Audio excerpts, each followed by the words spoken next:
Open your Google form and go to Settings. Select Get Pre-filled link. Scroll down to the phone number field. Pre-filling the country code where your users are from will make it easy for them to fill in their number.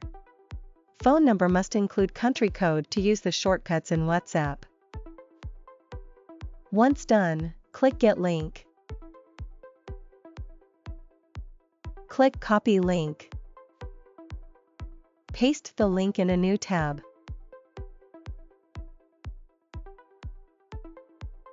Now give the form a try.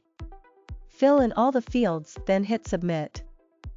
You should get a WhatsApp notification of a new completion. Press See Response. Press and hold to copy the message with the response. Tap once on the phone number. Select Chat with to open a chat with the person that submitted your form. Now you can reply and chat with all your Google Form responses in WhatsApp.